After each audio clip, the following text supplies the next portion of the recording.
রাজনীতি, সংস্কৃতি কিংবা কূটনীতিতে যে আমূল পরিবর্তন আনতে চেয়েছিল এই বাংলাদেশ ভূখণ্ডে, ইতিহাসের এক ক্ষণজন্ম বিপ্লবী হয়ে বিদায় নিলেন সে।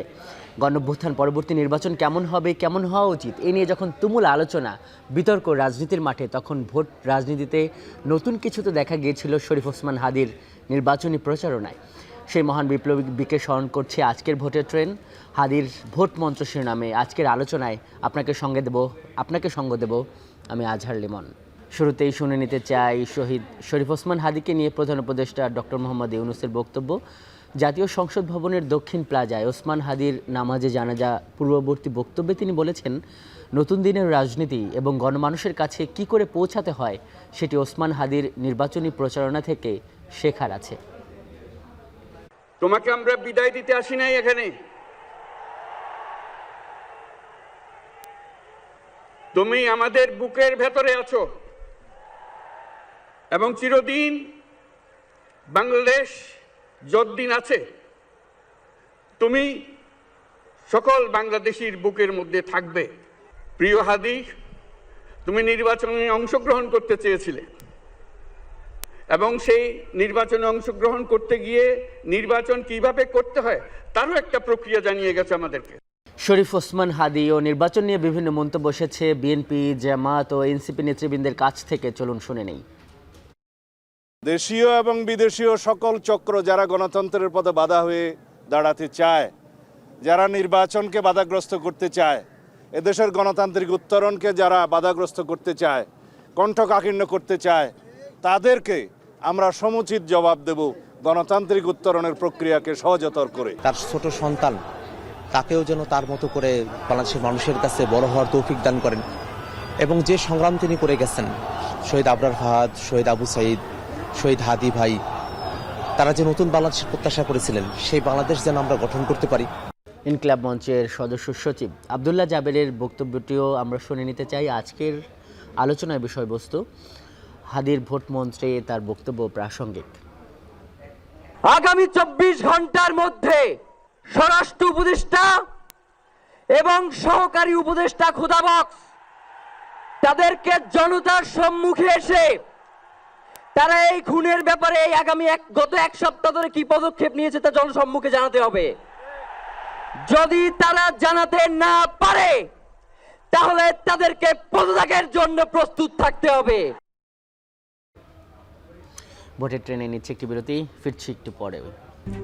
RICL TMX, যুগের পর যুগ স্থাপনা থাকে মজবুত। VRM প্রযুক্তির RICL TMX। বিরতির পর স্বাগত দর্শক, দেখছেন ভোটের ট্রেন আর আপনার সঙ্গে আছি আমি আজহার লিমন। দর্শক, আজকে আমরা আলোচনা করছি হাদীর ভোট মন্ত্র শিরোনামে। আর আজকে আলোচনার জন্য স্টুডিওতে যুক্ত হয়েছেন রাজনীতি বিশ্লেষক মোহাম্মদ ইশরাক। মোহাম্মদ ইশরাক, আপনাকে স্বাগত আজকের ভোটের ট্রেনে। আপনাকে ধন্যবাদ আমাকে আমন্ত্রণ জানানোর জন্য। জি, আজকে যখন আমরা এই হাদীর ভোট মন্ত্র, হাদীর যে নির্বাচনী প্রচারণার যে নতুনত্ব, এগুলো নিয়ে রাজনীতির মাঠেও আলোচনা হয়েছে। প্রধান উপদেষ্টা বলেছেন যে তার যে ভোটের রাজনীতিতে তিনি যেভাবে করে গেছেন সেখান থেকে শেখার আছে, এরকম অনেক আলোচনা হয়েছে। তার প্রেক্ষিতেই আজকে আমাদের আলোচনা হাদীর ভোট মন্ত্র। শুরুতে আপনার কাছে যে বিষয়টা জানতে চাই সেটি হলো যে এই যে একজন ওসমান হাদী, যিনি এই আমাদের আশপাশেই ঘোরাফেরা করতেন, ঢাকা ৮ আসনের অনেকটা একা একা নির্বাচনী প্রচারণা করতেন, তিনি আজ শহীদ ওসমান হাদী। সহজ প্রশ্ন, কি রেখে গেলেন এই জাতির জন্য তিনি? শহীদ শরীফ ওসমান হাদীর উনি যে জিনিসটা আমার মনে হয় যে স্পেশালি ভোটের মাঠে উনি যে জিনিসটা কন্ট্রিবিউট করেছেন সেটা হচ্ছে যে অ্যাকচুয়ালি পিপলস পলিটিশিয়ান কীরকম হওয়া উচিত। আমাদের দেশে যদি নিরাপত্তা সংকট না থাকে, আদার থিংস বিং ইকুয়াল, অর্থাৎ সব কিছু যদি স্বাভাবিক ঠিক থাকে, তাহলে একটা জনগণের যে প্রতিনিধি, যে প্রার্থী, সে কিন্তু জনগণের সাথে কানেক্ট করেই রাজনীতি করবে। আমাদের বর্তমানে যে রাজনৈতিক ট্রেন্ডটা আছে বা অতীতের যে এস্টাবলিশমেন্ট আছে, সেটা হচ্ছে যে নেতা হয় সে এত বড় একটা আইকনিক ফিগার হয়, তার এত প্রভাব প্রতিপত্তি থাকে যে তার চোখ ধাঁধানো এই জৌলস দেখে মানুষ এক ধরনের নত শিরে তার আনুগত্যের কারণে বা তার প্রতি আনুগত্যর মনোভাব নিয়ে তাকে ভোট দেয়। কিন্তু হাদি দেখিয়েছেন যে রাজনীতিটা আসলে কিভাবে হওয়া উচিত, একটা বিকল্প উনি দেখিয়েছেন, সেটা হচ্ছে জনগণের কাছে যে জনগণের কথা শুনে জনগণের অ্যাসপাইরেশনকে, এখন সেই অ্যাসপাইরেশন ভালো কি খারাপ সেটা নিয়ে আরেকটা বিতর্ক হতে পারে, কিন্তু সেই অ্যাসপাইরেশনকে নিয়ে কিভাবে সেটাকে ম্যাচ করে আমরা ওই রাজনীতিটা করতে পারি। পাশ্চাত্যে আমরা দেখেছি যে জোহরান মামদানি উনি নিউ ইয়র্কে এই ধরনের রাজনীতি করেছেন এবং সে রাজনীতি করে উনি সাফল্য পেয়েছেন। জোহরান মামদানি উনি কিন্তু ট্রাম্পকে ফ্যাসিস্ট বলেছেন। অন্যদিকে জোহরান মামদানির যে ভোটার তার একটা ভালো সংখ্যক ভোটার ট্রাম্পেরও ভোটার। এটা কেন হয়েছে? জোহরান মামদানি ওই ভোটারদের কাছেও গিয়েছেন, রাস্তায় উনি দাঁড়িয়ে থেকেছেন, প্রথম দিকে মানুষ তাকে ইগনোর করতো, তারপরও তিনি রাস্তায় দাঁড়িয়ে থেকেছেন এবং সবার সাথে কথা বলেছেন। সে ট্রাম্পের ভোটার হলেও তার সাথে কথা বলেছেন, ও তুমি তো ট্রাম্পের ভোটার, তার মানে তুমি আমার সাথে তোমার মতের মিল নাই, তাহলে তোমার সাথে আমি কথা বলবো না, এই ধরনের মেন্টালিটি উনি কিন্তু শো করেন নাই। তারপর উনি এইভাবে সবাইকে কমন গ্রাউন্ড খুঁজে খুঁজে কার সাথে কোন কমন গ্রাউন্ডে আমার আছে সেটার বেসিসে আমি তার ভোটটা টানার চেষ্টা করছি, এই কাজটা করেছেন। হাদি জোহরান মামদানির চেয়ে অনেক বড় কাজ করেছেন, কিন্তু আমরা সেটাকে রেকগনাইজ করছি না। জোহরান মামদানি যেটা করেছে, হাদি তো সেটা করেছে, তার চেয়ে বড় কথা সে একটা রেভলিউশন করেছে। জোহরান মামদানি রেভলিউশন করেনি এবং হাদিকে এই নিরাপত্তা ঝুঁকির মধ্যে জীবন দিতে হয়েছে, যেটা জোহরান মামদানির ওই ধরনের কোনো থ্রেট কখনোই ছিল না। কিন্তু সম্ভবত আমরা ওই সাদা ইউরোপিয়ান বা ওয়েস্টার্ন জিনিস না হলে আসলে আমরা ঘরের স্বর্ণ চিনতে পারি না, সেই কারণেই কিনা আমরা হাদিকে রেকগনাইজ করতে পারছি না সেভাবে। মানে এই যে হাদির মধ্যে যে সম্ভাবনা, আমরা তো এটাও শুনেছি যে 200 ভোট পাবে না হাদি, কিন্তু আজকে দেখলাম যে লাখ লাখ মানুষ, তার মানে হাদির এই যে একটা সম্ভাবনা সেটি নির্বাচনের প্রভাব ফেলতো আপনি বলতে চাইছেন? নির্বাচনে তো ডেফিনেটলি প্রভাব ফেলতো, 200 ভোটও পাবে না এইটা কারা বলেছেন আমি জানি না। হাদির কিছু প্রচারণা আমার দেখার সুযোগ হয়েছে। উনি যেদিন শহীদ হলেন তার সেই শুক্রবারের আগের শুক্রবার জুলাই মিনারে ওখানে আরেকটা কর্মসূচি ছিল অন্য আরেকটা ইস্যুতে, সেইখানে আমি পাশেই ছিলাম। তো সেইখানে উনি তখন হেঁটে যাচ্ছিলেন, তো ওনার সাথেই 10-15 জন ছিল, অর্থাৎ কোনো টাকা পয়সার ওই যে ম্যাসিভ ক্যাম্পেইন ফান্ড এগুলো ছাড়াই ওনার সাথে কিন্তু 10-15 জন হাঁটতো, স্বেচ্ছাই হাঁটতো, এবং তার মধ্যে খুনিরাও ওই সুযোগটা নিয়ে এসে তারা ঢুকে গিয়েছে। কিন্তু এর অর্থ হচ্ছে যে তার নিশ্চয়ই তার মধ্যে কোনো আপিল ছিল, কোনো কারিজমা ছিল। এছাড়া রিক্সা নিয়ে, ভ্যান নিয়ে বহু মানুষ তার প্রচারণায় যুক্ত হয়েছে। সো মাত্র 200টা ভোট যে পাবে তার জন্য তো নিশ্চয়ই 200 জন প্রচারণা চালাবে না, মানে অন্তত প্রচারণা যারা চালাচ্ছে তারা তো অ্যাটলিস্ট তাকে ভোট দিবে। না, এখানে দুইটা প্রশ্ন করতে চাই যে এই যে তার একটা সাহস, মানে তার বাড়িতে আমরা দেখছি যে টিনের ঘর, মানে সে যেখান থেকে উঠে এসেছে সে এখন আবার সে সংসদে যাচ্ছে, এই যে অডাসিটি, এই যে সাহস, মানে এইরকম কি আরো হাদি হওয়ার কি সম্ভাবনা দেখছেন বাংলাদেশের এই রাজনীতির মাঠে? ডেফিনেটলি আপনার জুলাইয়ের মাধ্যমেই তো এটা শুরু হয়েছে। ঢাকা বিশ্ববিদ্যালয়ে ক্যান্টিনের যে খাবারের অবস্থা, সেই খাবার খেয়ে যারা বড় হয়েছে, যারা গণরুমে থেকেছে, তারা সামনে উঠে এসেছে না। আমরা জুলাইয়ের মাধ্যমে, জুলাইয়ের একটা শ্রেণী চরিত্রও আছে বাংলাদেশের, যে new middle class, upcoming middle class. ধরেন আপনি শহীদ আবু সাইদের কথা চিন্তা করেন, উনি শহীদ হলেন কিভাবে? উনি তো একটা কৃষকের ছেলে, উনি ফার্স্ট টাইম, উনি ওনার জেনারেশনে, মানে ওনার পরিবারে ফার্স্ট টাইম গ্র্যাজুয়েট হতে যাচ্ছিলেন, যেটা হতে পারলো না, ঘাতকের বুলেটের কারণে তিনি হতে পারলেন না। অর্থাৎ এই লোকগুলো কিন্তু জুলাই বিপ্লব করেছে, যারা এর আগে আন্ডার প্রিভিলেজড ছিল এবং আস্তে আস্তে তারা সোশ্যাল ল্যাডারে, সোশিও ইকোনমিক আপওয়ার্ড মোবিলিটির মাধ্যমে তারা উঠে আসছে। তো হাদি এই বিগার ট্রেন্ডেরই একটা পার্ট, বাট হ্যাঁ, উনি ট্রেন্ডের এক প্যাসিভ ফলোয়ার না, বরঞ্চ যারা সেট করছিল তাদের মধ্যে একজন। তবে সেইখানে যদি মানে সংক্ষেপে বলি যে আপনার এই কথা ধরে যে এটা হয়তো অনেকে বুঝতে পারেনি, মানে আমাদের জীবিত যে হাদি এবং এই যে শহীদ হাদির মধ্যে মূল্যায়নের একটা উপলক্ষ বা একটা অনুষঙ্গ কি এই যে জাতীয় সংসদ ভবনের এই ঐতিহাসিক জানাজা, সব মত এবং মানুষের এই যে স্বতঃস্ফূর্ত অংশগ্রহণ?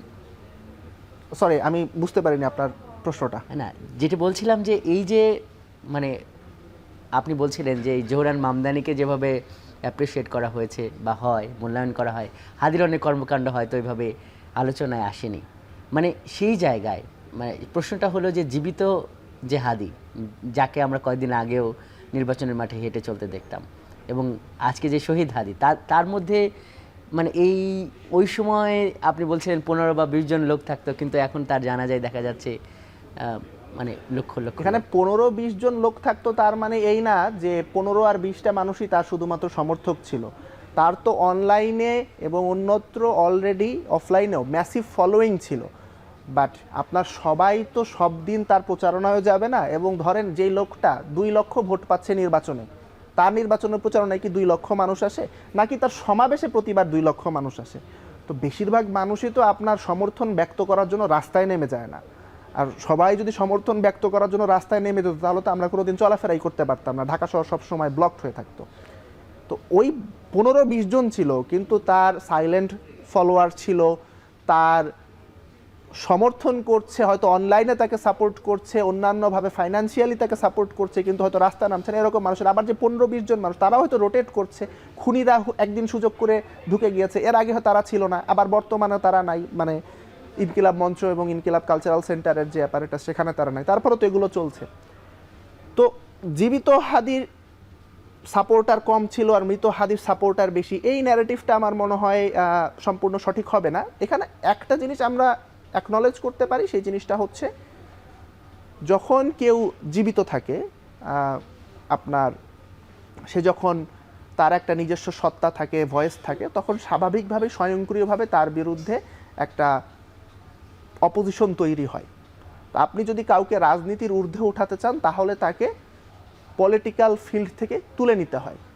আমরা যখন কাউকে অনেক রিভিয়ার করি, অনেক সম্মান করি, বলি যে তাকে রাজনীতির মধ্যে টেনে নামাবেন না। অর্থাৎ রাজনীতির মধ্যে টেনে নামানো মানে তাকে বিতর্কযোগ্য করে ফেলা। আমরা তাকে নিয়ে বিতর্ক করি না যে আমাদের জন্য থ্রেট না। যেহেতু হাদি পলিটিক্সে একজন ফিগার ছিলেন, ফ্যাক্টর ছিলেন জীবিত অবস্থায়, সে কারণে তার এক ধরনের অপোনেন্ট ছিল। কিন্তু আজকে যেহেতু তিনি নাই, তার অপোনেন্টরাও আজকে আর তাকে অপোনেন্ট আকারে দেখানোর বা দেখার গুরুত্বটা বা দরকারটা প্রয়োজনটা মনে করেনি। কিন্তু প্রশ্নটা এখানে করতে চাই, আপনি যে সম্ভাবনার কথা বললেন, যে হয়তো দৃশ্যত দেখা যাচ্ছে যে কম সংখ্যক লোক, কিন্তু এখানে সাপোর্টার যারা পেছন থেকে সহায়তা করছেন কিংবা সমর্থন অনেক মানুষের ছিল, এই সম্ভাবনাটা কি তার জন্য কাল হয়েছিল কিনা, এই প্রশ্নের উত্তর আপনার কাছে নেব। তার আগে একটা বিরতিতে যেতে হবে।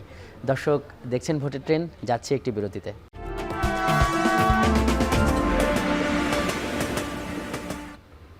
বিরতির পর স্বাগত।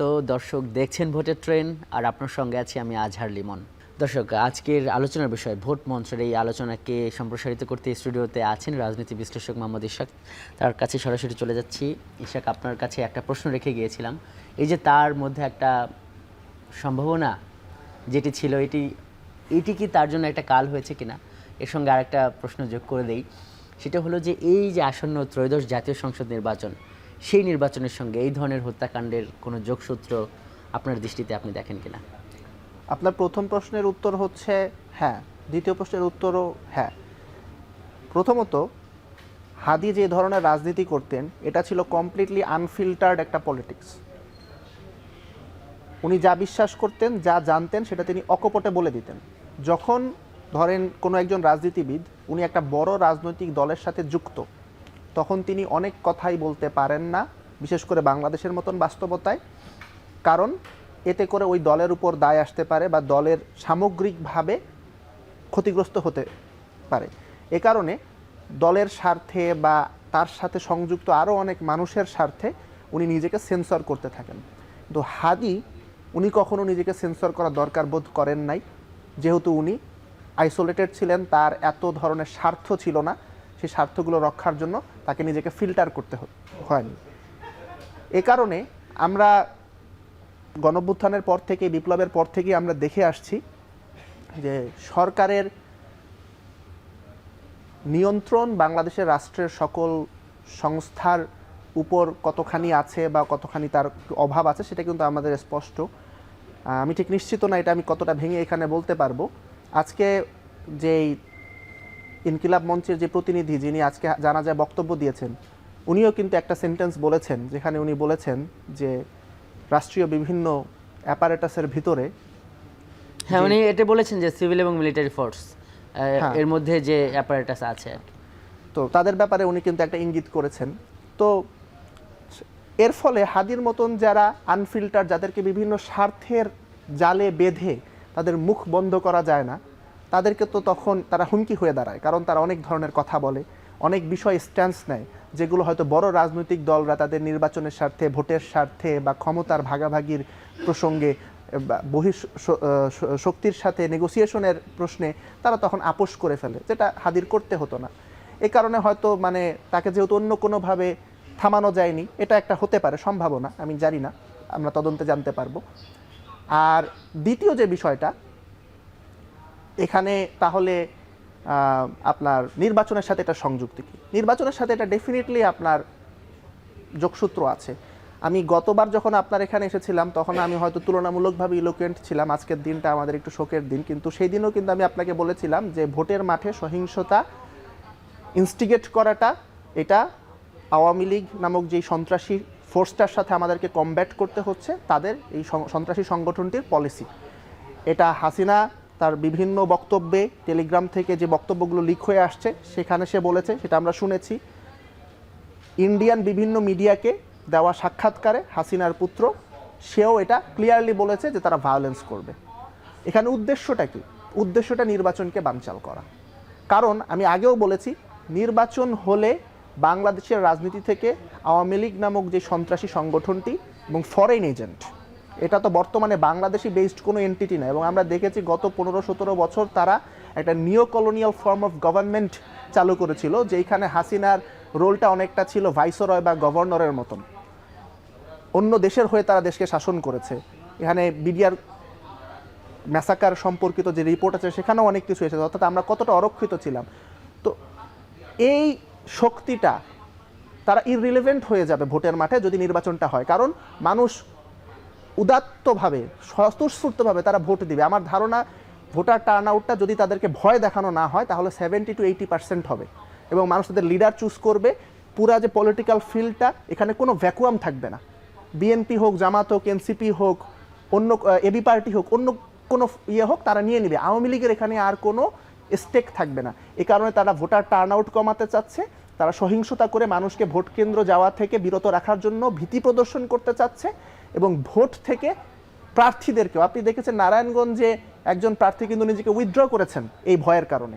তো অবশ্যই আপনার এখানে নির্বাচন বানচাল করার সাথে না, আপনি শুধু আওয়ামী লীগ এনটিটি এদের সমালোচনা করছেন, কিন্তু সরকারের তো একটা ভূমিকা, গণঅভ্যুত্থান পরবর্তী সরকার অনেক দিক থেকে শক্তিশালী মনে করা হয়, তাদের ভূমিকার তো সমালোচনা করছেন না, তারা কেন নিশ্চিত করতে পারছে না? বিপ্লবের পর থেকে যে সরকার, এই সরকারকে অনেকে শক্তিশালী বলেন, হ্যাঁ, এই অর্থে যে এই সরকারের ব্যাপক জনসমর্থন আছে, কিন্তু আমি একটু আগেই বলছিলাম যে রাষ্ট্রীয় সংস্থাগুলোর উপরে এই সরকারের কর্তৃত্ব কতখানি আছে সেটা নিয়ে আমরা নিশ্চিত না। আমি গত কয়েক মাস ধরে কনস্ট্যান্ট থ্রেটের মধ্যে আছি। আমাকে আমার পরিচয় বলতে হচ্ছে আমার address, permanent address, present address, আমার পরিবারের সদস্যদের, এক্সটেন্ডেড ফ্যামিলির মেম্বারদের অ্যাড্রেস ভাইরাল করে দেওয়া হচ্ছে, পাবলিক করে দেওয়া হচ্ছে, এবং হামলা করতে বলা হচ্ছে। কিন্তু কারা করছে? এখানে আপনার এটা তো ফেক আইডি থেকে কিছু করছে, আওয়ামী লীগ সংশ্লিষ্ট লোকজন করছে, ইন্ডিয়াতে পলাতক যে সন্ত্রাসী ফ্যাসিস্ট আছে তারা করছে। কিন্তু তারপরও আমরা দেখছি যে এ ধরনের আরও অনেক, আমি এখানে নিজেকে জাস্ট একটা উদাহরণ হিসেবে দিলাম, এগুলো আপনার সবাই নিরাপত্তা ঝুঁকির মধ্যে আছে। সরকারি কর্তা ব্যক্তিরা, কয়েকদিন আগে প্রসিকিউটর, কয়েকদিন আগে না, গতকালকে প্রসিকিউটর জোহার বাড়িতে পেট্রোল বোমা হামলা করেছে। আমি দেখলাম যে বিএনপির একজন নেতার বাসায় আগুন ধরিয়ে দিয়ে তার যে কন্যা তাকে মেরে ফেলা হয়েছে। কিন্তু সরকার, আমরা দেখছি সরকার এখানে অসহায় অনেক ক্ষেত্রে, এবং যে এখানে অনেক পাওয়ারের অনেক ভর কেন্দ্র তৈরি হয়েছে। আমরা অ্যাকচুয়ালি জানি না বাংলাদেশের ক্ষমতাটা এই মুহূর্তে আসলে ডক্টর ইউনূসের কাছে আছে কি নাই। এই কারণে আমি অনেক সময় সরকারের সমালোচনা করার ক্ষেত্রে একটু রিলাক্টেন্ট থাকি। মোহাম্মদ ইশাক, আপনাকে অনেক ধন্যবাদ আমাদের স্টুডিওতে হাজির হয়ে আজকের এই ভোটের ট্রেনের সাথে যুক্ত হওয়ার জন্য। দর্শক, এই পর্যায়ে যাচ্ছে আরেকটি বিরতিতে, সঙ্গে থাকুন আপনি।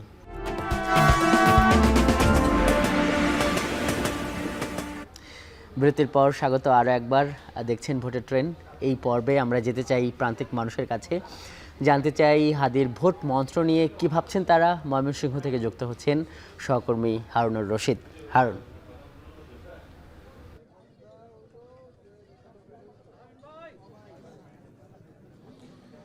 ভোটের ট্রেনে আমরা আজকে যুক্ত হয়েছি কাচারিঘাট থেকে। আমার সাথে 4জন ব্যক্তি যুক্ত হয়েছেন ময়মনসিংহে, যারা বৈষম্য বিরোধী আন্দোলন বা ছাত্র জনতার যে আন্দোলন রয়েছে সেই আন্দোলনে তাদের কোনো না কোনোভাবে ভূমিকা ছিল। সম্মুখ সারির যোদ্ধাও রয়েছেন বা তাদের সহযোগী রয়েছেন এখানে আমার সাথে।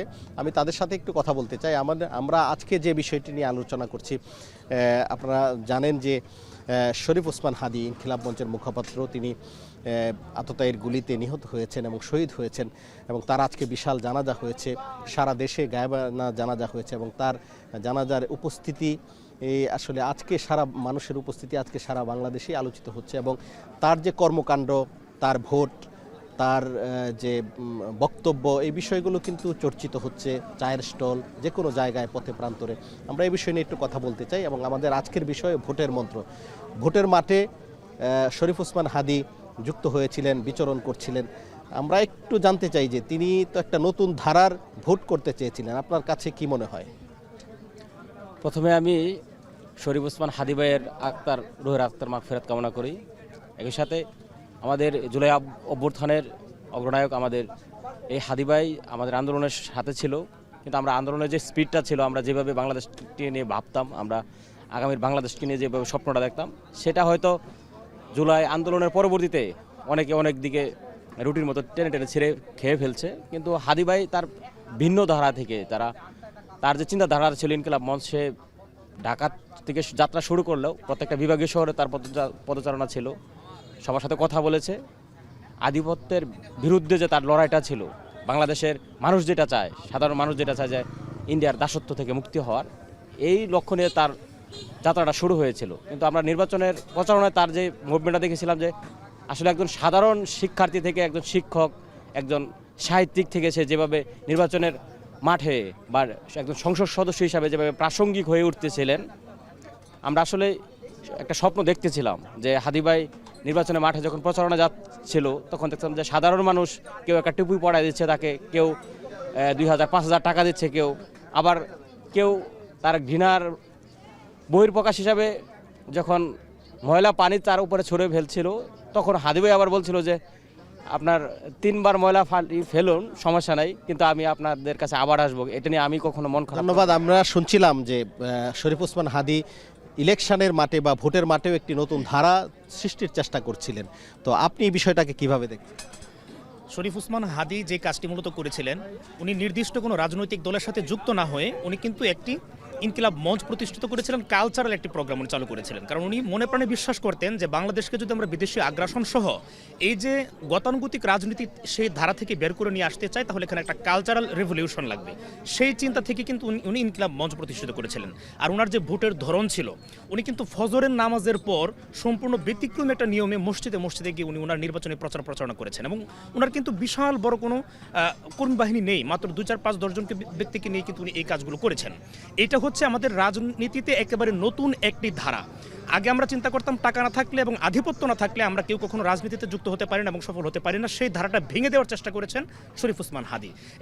ধন্যবাদ। আমরা একটু আমার ডান পাশে যেতে চাই। আমি একটু জানতে চাই যে হাদী ভোটের মাঠে যে নতুন ধারা সৃষ্টি করতে চেয়েছিলেন এবং আধিপত্য এবং টাকা পয়সা ছাড়াও যে নির্বাচন করা যায় তার একটি যাত্রা তিনি শুরু করেছিলেন, এটি কি আসলে আমাদের রাজনীতিতে বা ভোটের মাঠে কতটুকু কাজে লাগবে? দেখেন, হাদী ছিল আমাদের নতুন দিনের নতুন রাজনীতির পোস্টার বয়। এই উপমহাদেশের রাজনীতিতে যে পরিবর্তন প্রয়োজন, সেই পরিবর্তনের একটি ডাক দিয়েছিলেন ওসমান হাদী। এবং হাদী দেখবেন শুধুমাত্র বাংলাদেশ নয়, সারা বিশ্বে একটি নাড়া ফেলেছিল। কিভাবে? সে ভোটারদের কাছে চলে যাচ্ছে ভ্যান নিয়ে। হাদী কি করছে? হাদী বাতাসা এবং মুড়ির মাধ্যমে তার নির্বাচনী প্রচারণা উদ্বুদ্ধ করছে এবং শুরু করছে। আপনি দেখবেন যে বৃহৎ বাংলার যে আইডিয়া এবং এই বাংলাদেশের যে দিল্লির দাসত্ব মুক্ত হয়ে, ভারতের আধিপত্য মুক্ত হয়ে নতুন দিনের যে রাজনীতির কথা সবাই বলেছে, কিন্তু কেউ সূচনা করতে পারেনি, এটা সূচনা করেছে একমাত্র হাদী। উনি যখন একজন মহিলার কাছে যাচ্ছেন, একজন মায়ের কাছে যাচ্ছেন, সে বলতেছে যে আমার কাজ করার টাকা, আমার বাচ্চার টিফিনের টাকা, ডিম বিক্রি করার টাকা বাবা তোমার জন্য রেখে দিয়েছি, এই টাকা দিয়ে তুমি নির্বাচনে অংশগ্রহণ করবা। অর্থাৎ মাসেল পাওয়ারের বাইরে, ব্ল্যাক মানির বাইরে হাদী নতুন দিনের একটা রাজনীতির সূচনা বাংলাদেশে করেছিল এবং সে প্রতিষ্ঠিত করতে চেয়েছিল এই ধরনের রাজনীতি সবাইকে করতে হবে এবং অন্যান্য রাজনীতিবিদদের জন্য সে রাজনীতিটাকে কঠিন করে দিয়েছিল। আমরা মনে করি আগামী দিনে। ধন্যবাদ। আমি একটু ডান পাশে আরেকজনের কাছে যেতে চাই যে শরীফ ওসমান হাদীর যে ইলেকশন, তার যে আধিপত্য বিরোধী সংগ্রাম, আমরা একটা জিনিস সবসময় দেখতে পাই, সে কিন্তু আধিপত্য বিরোধী যেমন ছিল, তেমনি সে একটি গণতান্ত্রিক বাংলাদেশও দেখতে চেয়েছিল। সকল ধরনের সহিংসতার বিরুদ্ধে তার অবস্থান ছিল। আপনার কি মনে হয়? আপনি একটি অসম্ভব মেধাবী মানুষের কথা আছে আমরা স্মরণ করছি শ্রদ্ধার সাথে। জালকাঠি থেকে উঠে আসে একটা মানুষ, বিশ্ববিদ্যালয়ে পড়ালেখা করেছেন, মাদ্রাসা থেকে। উনি দেখেন আপনি যখন এই গণতন্ত্রের কথা বলতেন, একদিকে আইনের শাসনের কথা বলতেন, ভারতীয় জাতীয়তাবাদের বিরুদ্ধে বলতেন, পাশাপাশি সংস্কৃতি বিপ্লবের কথা বলতেন। প্রথম আলোর যখন একটা অঘটন ঘটতে যাচ্ছিল, হামলা হচ্ছিল, উনি বলছিলেন যে প্রথম আলো বন্ধ করবেন, কেন পারলে 10টা প্রথম আলো বানান। ছায়ানটের বিরুদ্ধে, উদ্দিচির বিরুদ্ধে উনি বলেছেন, উনি বলেছেন তার অধিকার রেখে আপনার একটা ছায়ানট তৈরি করেন, একটা উদ্দিচি তৈরি করেন। এই যে ভিন্ন ধারার মানুষের ভিন্ন মতাবলম্বে অন্য সম্মান করা, প্লাস ভোটের মাঠে আমরা জানি নেতাদের কাছে জনগণ যেতে হয়। হাদি একটা নতুন ধারা সূচনা করেছেন যে জনগণের কাছে নেতারা চলে যাওয়া, এবং জনগণ তাকে 2 টাকা 5 টাকা। আমি সর্বশেষ দেখছিলাম একজন সম্ভবত এক ভদ্রলোক 50,000 একটা বান্ডিল দিচ্ছিলেন। উনি বলছিলেন আপনি তো আমার বড় লোক বানিয়ে দিচ্ছেন, এবং প্রতিদিন ডায়েরি নিয়ে উনি বলছিলেন আমার এত টাকা আয় হচ্ছে, এত টাকা ব্যয় হচ্ছে। এই যে একেধারে রাজনৈতিক বয়ান শোনানো, সংস্কৃতি আন্দোলনে ডাক দেওয়া, পাশাপাশি ভারতীয় আধিপত্যবাদের বিরুদ্ধে লড়াই করা, অর্থাৎ বাংলাদেশের যে মূল 3টা প্রবলেম, ভারতীয় বাংলাদেশ আগ্রাসন, গণতন্ত্রহীনতা এবং রাজনীতিবিদদের করাপশন, এই 3টা জায়গায় উনি দারুণভাবে নক করতে পেরেছেন। এবং অনেকে হুমকির মুখে পড়ে গিয়েছেন যে হাদি যেই একাই যে বিপ্লব ঘোষণা করেছিলেন, আমরা ধারণা করেছিলাম, এবং আজকের এই জানাজা প্রমাণ করেছে হাদির এই রাজনৈতিক দ্বারা বাংলাদেশ সফল হওয়ার পথে ছিল। আমাদের দুর্ভাগ্য আমরা ধরে রাখতে পারিনি, তবে হাদির এই পথ চলা নিশ্চিতভাবেই বাংলাদেশের মানুষকে নাড়া দিয়ে গেছে। ধন্যবাদ। আমরা কথা বলছিলাম ময়মনসিংহের 4 জন ব্যক্তির সাথে। তারা যে বিষয়টি বলেছেন যে হাদি যে নতুন ধারার সূচনা করে গেছে ভোটের মাঠে, তার সাংস্কৃতিক কর্মকাণ্ড বা আধিপত্য বিরোধী যে তার যে সংগ্রাম, যে রাস্তা সে তৈরি করে দিয়েছে, সেই রাস্তায় বাংলাদেশ হাঁটবে। এবং আগামী নির্বাচনে হাদির নির্বাচনের যে প্রচারণা, তার কৌশল, তার যে টাকা ছাড়া, আধিপত্য ছাড়াও যে নির্বাচন করা যায়, মানুষের কাছে যাওয়া যায়, যে পথ হাদি দেখিয়ে দিয়েছে, সেটি আগামী দিনে রাজনীতিবিদরা অনুসরণ করবে, এটি প্রত্যাশা করছেন। তো সব মিলিয়ে এই ছিল আমার কাছে আজকের ভোটের আড্ডার সর্বশেষ। দারুণ আলোচনা হয়েছে, ধন্যবাদ হারুনুর রশিদ। আমরা ভবিষ্যতে আবারও আপনার সঙ্গে যুক্ত হবে এবং প্রান্তিক মানুষের মতামত নেব। দর্শক, এই ছিল আজকের ভোটের ট্রেনে। এতক্ষণ সঙ্গে থাকার জন্য ধন্যবাদ আপনাকেও।